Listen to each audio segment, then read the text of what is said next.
क्या आपको पता है कॉम्स यानी कंघी में ये छोटे और बड़े गैप्स क्यों होते हैं? क्या आपको पता है कि प्लास्टिक स्टूल्स में ये वाले होल क्यों होते हैं? हमारी कोहनी जब किसी चीज़ से टकराती है तो हमें करंट क्यों लगता है?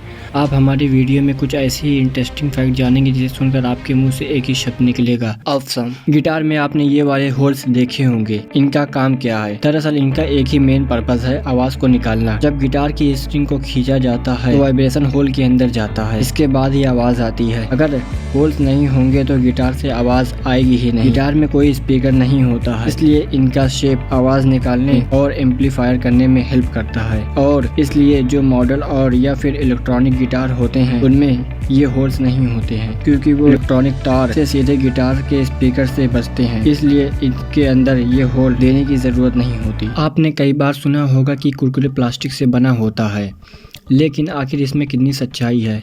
अगर देखा जाए तो बिल्कुल नहीं।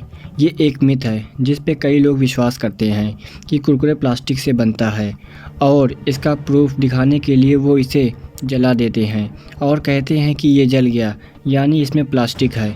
ये सब फेक है। इसी चीज़ को बहुत ही पहले प्रूफ कर दिया गया था कि कुरकुरे में किसी भी तरह की प्लास्टिक नहीं होती है। दरअसल इसे बनाने में राइस के साथ साथ कुछ और ग्रेन्स का यूज किया जाता है, बिल्कुल एक पापड़ की तरह, और पापड़ में भी ऐसे ही आग लगती है। इसका मतलब ये तो नहीं पापड़ भी प्लास्टिक से बनता है, इसलिए ये सब फेक मिथ है। कंघी में ऐसे कम और ज़्यादा गैप्स क्यों होते हैं? आपने इस बात को नोटिस किया होगा कि कंघी में दो तरीके के गैप्स वाले हिस्से मौजूद रहते हैं। तो ऐसा क्यों? दरअसल छोटे गैप वाला हिस्सा बालों को सेट करने के लिए होता है, यानी कि आपको बाल बनाने हैं तो उसके लिए आपको छोटे वाला हिस्सा इस्तेमाल करना चाहिए। लेकिन वहीं पर अगर आपके बाल बड़े हैं तो और उलझे हैं तो उसके लिए तो बड़े गैप वाले हिस्से का यूज़ कर सकते हो। साथ में जब भी आप नहाकर आते हो तो आपको हमेशा बालों को बड़े गैप वाले साइड से बनाना चाहिए, क्योंकि इससे आपके बाल कम टूटेंगे। और जब आपको कहीं बाहर जाना है तो आपको कॉम्ब के छोटे गैप वाले हिस्से से स्टाइल करना है। आपने भी प्लास्टिक के स्टूल के ऊपर ये होल देखा होगा। आखिर इस होल का काम क्या होता है?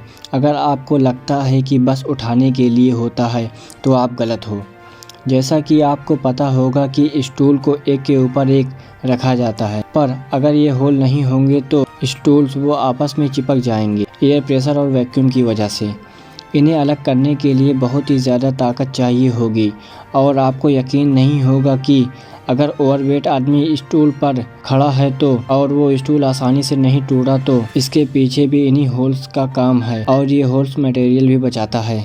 रात को सोने के वक्त आपको फ़ोन को बिल्कुल भी यूज़ नहीं करना चाहिए, क्योंकि आपको फ़ोन में जो ब्लू लाइट आती है उसकी वजह से हमारे दिमाग में एक केमिकल की कमी हो जाती है, और यही केमिकल हमें रात को नींद लाने में हेल्प करता है। इसकी कमी हो गई तो हमें बहुत ही तकलीफ़ होगी, और ज़्यादा फ़ोन यूज़ करने से आपको फेक रिंग नाम की बीमारी हो सकती है, जिसमें हमें ऐसा लगता है कि जैसे हमारे फ़ोन की रिंग टोन बज रही है, जबकि ऐसा रियल में नहीं होता। जितने भी मेटल्स हैं दुनिया में उनमें से गोल्ड सबसे डक्टाइल मेटल है, क्योंकि गोल्ड के 1 इंच को आप लो, उनको आप 1 मिलियन हिस्से में बांट दो तो उतना पतला भी गोल्ड के प्लेट को बनाया जा सकता है। जी हाँ, इतना फ्लेक्सिबल एंड डक्टाइल होता है गोल्ड। बस 30 ग्राम गोल्ड को 64 किलोमीटर लंबे तार में कन्वर्ट किया जा सकता है। मीन्स गोल्ड बहुत ही amazing and ductile flexible metal है among all the metal present on earth. क्या आपने कभी ये नोटिस किया है कि अगर परफ्यूम हमारे स्किन पे थोड़ा सा लग जाता है तब हमें ठंडा लगता है? क्या आपको पता है ऐसा क्यों होता है? ठंडा फील क्यों होता है?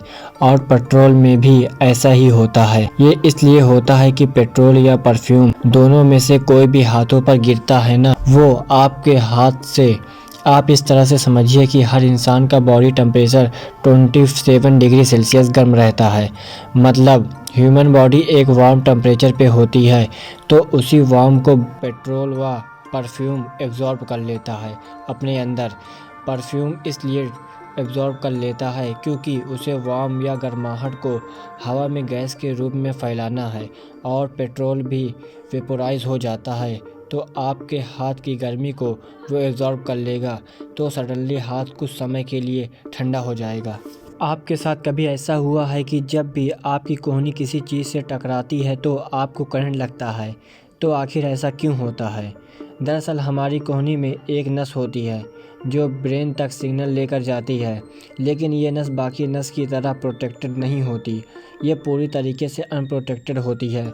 इसलिए जब भी ये नस दबती है तो सिग्नल कुछ देर तक रुक जाता है और इसलिए हमें झंझनाहट फील होती है, जिसे हम करंट कहते हैं। अगर इस पर थोड़ा जोर से चोट लगे तो ये खतरनाक भी हो सकता है। अगर आपने हमारी वीडियो पूरी देखी है तो वीडियो को लाइक कीजिए, कमेंट कीजिए, शेयर कीजिए और सब्सक्राइब करना मत भूलिएगा।